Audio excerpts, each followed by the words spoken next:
You ever have one of those days where the universe decides to drop all its snow right in your driveway and the only person with a snowblower in a 5-block radius is you?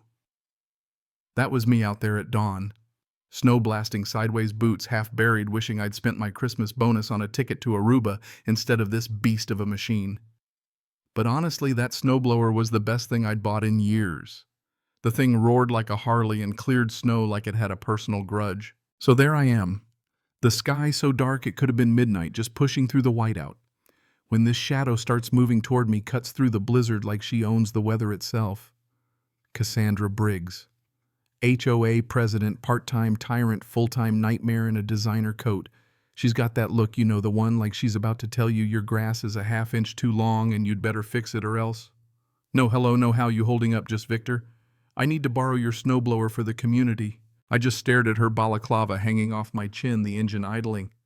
No, Cassandra. This is my personal equipment, not HOA property. Didn't blink. She did that little jaw clench, the one I'd seen when she got her latte order wrong at the block party last summer. You'll be fined for not complying with community regulations, she snapped, and if you've never heard someone make the word community sound like a threat, well, you've never met Cassandra. I decided right then it wasn't enough to just say no. She was overdue for a little reality check. Let's get one thing clear. Cassandra didn't just walk into a room, she colonized it. Always the hair, always the coat, always that aura, like she'd just stepped out of a catalog and we were all background extras. She repeated her line, sharp as a winter wind, Victor. I need to borrow your snowblower, as if her tone alone would make it true. Nope, I told her, still mine, not the HOA's. Her lips got so thin I thought they'd disappear. It's for the community, she said, like that made it magic. We need to come together in times like this. Your snowblower will help the neighborhood. I shrugged. I'm helping folks where I can. But my machine stays with me. She didn't like that answer, but she wasn't interested in what anybody liked, just what she wanted. Next day, there's a bright yellow notice on my door. Then another. Then another. First, the HOA declared my driveway a blight because, get this, the snowblower left tracks in the snow. Next fine was for unsightly snow piles. Lady, it's winter. What did you expect, daffodils? But I kept clearing the walk for Mrs. Patterson across the street. She's pushing 90.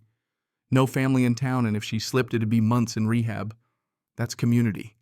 That's how I grew up. Not this HOA fantasy world where help means do what Cassandra says. Cassandra was always popping by, barking about the sidewalk, lecturing on bylaws, demanding I lend the snowblower. Funny thing, never saw her so much as lift a shovel. Her SUV was a snow sculpture for weeks. But she always had time to fine folks for everything from mailbox height to improper icicle management. You can't make this stuff up. I'd read those HOA rules back when I moved in, and nowhere did it say Victor must share his tools with Queen Cassandra. The real problem wasn't even the fines, it was the attitude. The way she looked at you like you were just a resource to be managed. Then Martin Shaw called me up. Soft-spoken, never caused a ripple, but you could tell something was eating at him. Turns out he'd been watching the HOA books, and after my snowblower showdown, he started poking around. Victor, it's not just about the snowblower, he said, almost whispering. There's something wrong with the accounts. He sent me copies.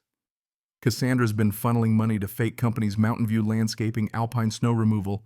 No addresses, no phone, nothing. I went through the docs, and he was right. Cassandra had been treating the HOA like her own personal piggy bank. The more I dug, the angrier I got.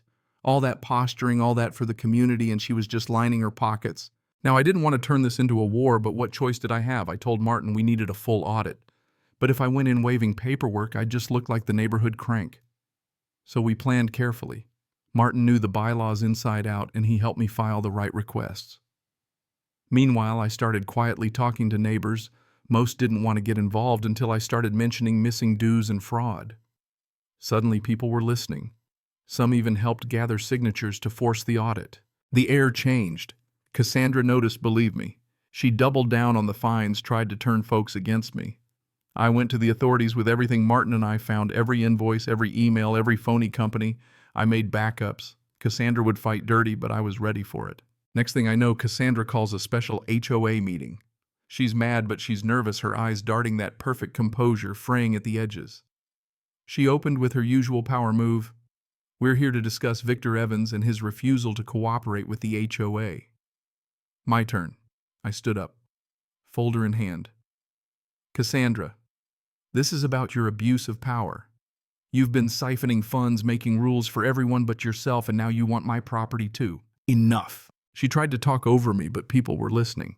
Martin stood up quiet. Martin and said, Victor's right. I checked every vendor. They don't exist. The bank statements are here.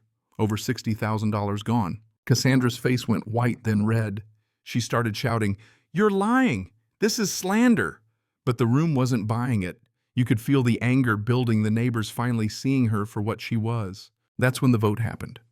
Hands up all over the room, voices firm. This vote is final. Martin said, Cassandra Briggs is removed from the board, effective immediately. She stood up so fast her chair went flying. You can't do this. I'll sue. You'll all regret it. Her lawyer. Yep. She brought one, tried to calm her down. Cassandra, maybe it's time. But she wasn't having it, stormed out shouting threats, but everyone knew her time was up. Afterward, folks came up to thank me. Some were embarrassed it took them this long to stand up. Even Deborah, who never got involved in anything, shook my hand. You did something we couldn't. Honestly, it felt good, but it was bittersweet. Cassandra had ruined herself by letting power and greed get in her head. You could almost feel sorry for her. Almost. The new board moved fast. Deborah was elected president, and she made transparency a rule. Monthly financial reports, open meetings, real participation. More important, people started helping each other again, not because they had to, but because they wanted to. I'd walk around and see neighbors actually talking, clearing walks together, laughing. The shadow Cassandra cast was gone. Legal fallout hit quick. Cops got involved, and with all the evidence, Cassandra didn't stand a chance. She was charged with embezzlement and fraud. The stolen money was recouped, playground fixed, pool, repaired, new benches in the park. But the biggest change was in people. The fear was gone. A few months later, Mrs. Patterson's granddaughter, Emily, new to the block, came by. Victor, thank you for what you did. You showed us what being a good neighbor means. And for the first time in years, it felt like we were actually a community, not just houses on the same street. When winter came back, I fired up that old snowblower and got to work same as always. Only now it wasn't about expectation or pressure. It was just about doing the right thing. And honestly, that's all I ever wanted. Looking back, the real lesson wasn't about beating Cassandra or reforming the HOA. It was about realizing you can't fix corruption with chaos. It's about keeping your head, following the law, documenting everything, even the little things. Emotions run hot when you're wronged, but it's patience and persistence that win in the end. You see, Cassandra thought she was untouchable, that the rules didn't apply. But the rules, when you know how to use them, protect us. They keep the balance. The moment we give in to anger and shortcuts, we're no better than the folks abusing their power. For anyone out there fighting the same fight, keep records. Use the system. Don't be afraid to ask for help. Because in the end, communities aren't built by rules or fear. They're built by people who care enough to do the right thing no matter how hard it is. Justice isn't always loud. Sometimes it's just a quiet, cold morning, the sound of a snowblower, and the knowledge that this time the right side won. Now let me throw this out to you. Where do you draw the line between standing up for yourself and causing a scene? Was it justice karma or just plain stubbornness that saved our neighborhood?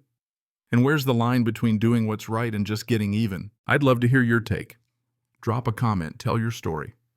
Ever had to fight back against someone in power? Was it worth it? What would you have done? Let's talk about what justice really means and how far we're willing to go to get it.